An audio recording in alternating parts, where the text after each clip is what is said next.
Hey, this is Kevin from Gravity Wiz, and today we're talking about one of the most powerful things that you can do with your Gravity forms.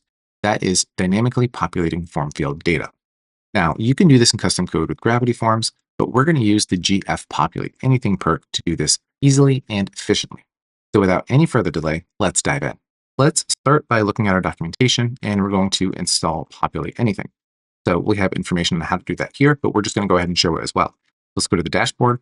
We'll go down to Forms, Spellbook, and we're just going to type in pop for Populate Anything, and we're going to go ahead and install that. Then we'll activate it. And the next thing we want to do is we want to go to Forms, and we're going to open the Contact and Author form. Now, for this scenario, we just want to make it so that users can select authors and editors from our website. So let's go ahead and open up our author form field, and this is just a regular dropdown. And we're going to go to Populate Choices Dynamically. So we'll open that up, and we'll see that there are different object types. So post, taxonomy term, user, Gravity form entry, and database. Each of these object types can be further filtered, such as selecting specific post types or whatever you want to do. So let's go ahead and select user. And first, let's just save this and preview it. So we can see we have all of our authors here on the front end, but we don't want users to see admins or contributors and subscribers. We just want them to see authors and editors. Let's go back to our contact form. We're going to come down to our filter group. So the next thing we want to do is we want to filter out what type of content we're showing in the form entry. So let's select this and we'll go to role. And we're going to go ahead and set our role to author. And then we're going to add another filter group. So in this case, we'll do role is editor. And there we go. So let's just go down to our filters again real quick. So this is an or statement. So anytime you add a new filter group, it is an or statement. You click this little plus sign, that's going to be an and statement, which means you want the role to be author and editor. We don't want that. We want it to be author or editor. Now let's save that and refresh the front end.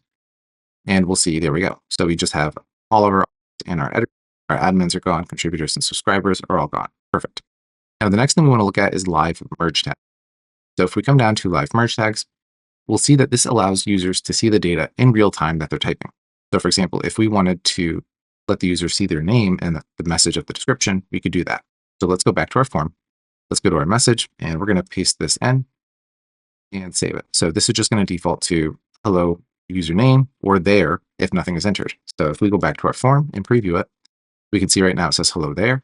But if we just type in a name, we'll see that the message changes to that name, which is great. So now let's go ahead and do something else with the merge tags. So we'll just add, please leave a message for, and now we're going to add the author name to the merge tag. So we know that our form field name is author. And let's just go ahead and select that field. We can see it's ID 4. So we're going to say 4.1 and an exclamation mark. And if we go ahead and view this on the front end, we'll now see that it says hello there, please leave a message for Merlin. If we change this, it will change to that name as well. So there we have it. We see that Populate Anything is extremely robust. There's a plethora of different scenarios that you can use it for. If we go back to the top of our documentation, you'll see there are different examples of how to use it, such as order forms or looking up order entry data. You can also go down to our spotlights where we have a bunch of real examples that users have created applications or features for to populate their forms dynamically. So if you're in a pickle and need to populate form fields dynamically, transfer data between forms, or just want to make your fantasy league that much cooler, GF Populate Anything is here to save the day. This is Kevin from Gravity Wiz. Thank you for watching.